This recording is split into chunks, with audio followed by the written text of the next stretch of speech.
Bipolar disorder is a mental health condition that causes extreme mood swings. The main symptoms of bipolar disorder are episodes of extreme highs and lows, which can last for several weeks.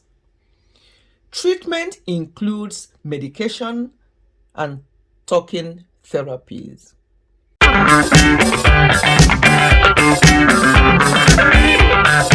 Hello everyone, welcome back to Ifechi Health and Wellness. Today, we are back to talking about mental health, our mental health. So we'll be alternating between mental and physical health on this health and wellness channel. Bipolar came to mind today because of number of cases being diagnosed and number of cases that are undiagnosed because people are shying away from going to see a psychiatrist or specialists in that area for them to be diagnosed. But there are things to look out for. So if you have a child or a friend or a co-worker or a relative who are exhibiting some of these symptoms, it might be a good idea to nicely speak to the person about getting themselves checked out, because some people may have bipolar disorder and they don't even know, and they don't want to go and check it out because they don't want to be labeled mental health. Things have moved on. People should not shy away from mental health.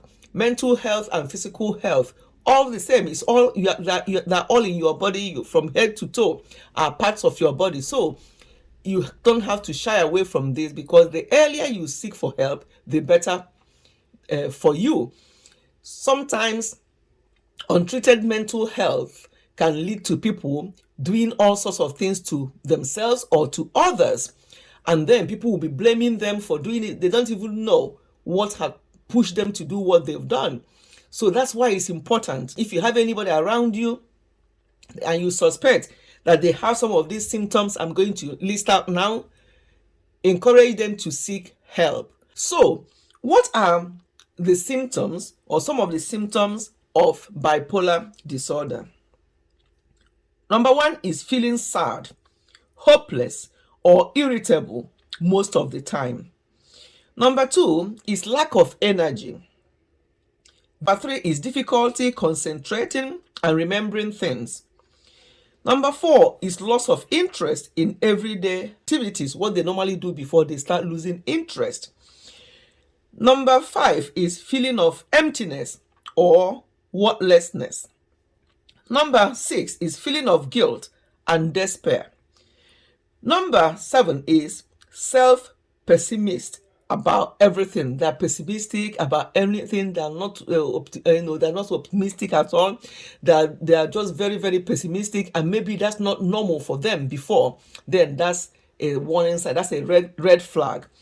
And then self-doubt. Sometimes I know that some of these things I listed can be sign of various other things, but there's no harm in checking yourself out. You're always doubting yourself. You don't want to do anything because you don't think you are good at it or that it's going to come out right.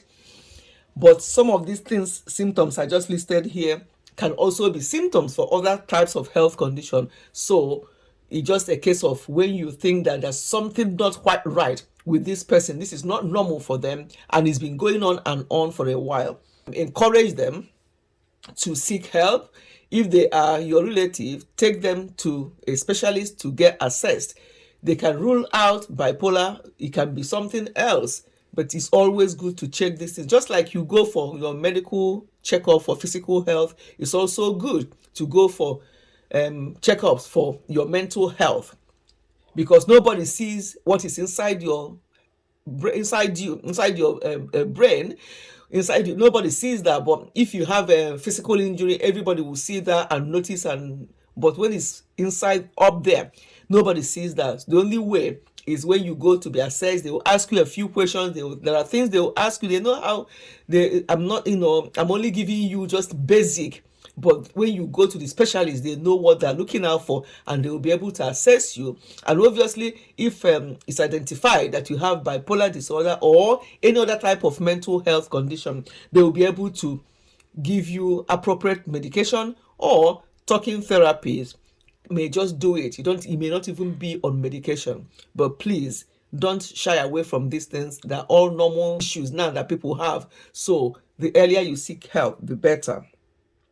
People with bipolar disorder, they experience both the episodes of severe depression and episodes of mania, which is overwhelming joy, excitement or happiness, huge energy, or reduced need for sleep, and reduced inhibitions.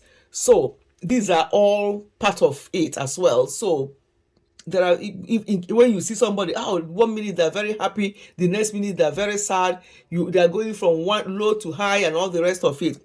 It may not be a normal behavior. They need to check them. You need to encourage them to check themselves out. And the experience, how people experience bipolar disorder symptoms or the effects on them, is so different from one person to the other.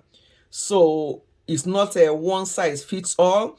It's not what you think that person had, or the symptoms that the other person had. You think, oh, that person is behaving like that person. It may be that this is what they have. You can't just make a diagnosis just by looking at somebody because they behaved like somebody that had bipolar disorder. You think that you now class them as somebody with the same condition. No, they need to be checked out. Once they are checked out, then it can confirmed diagnosis can be made, and that person will be given the help that they need.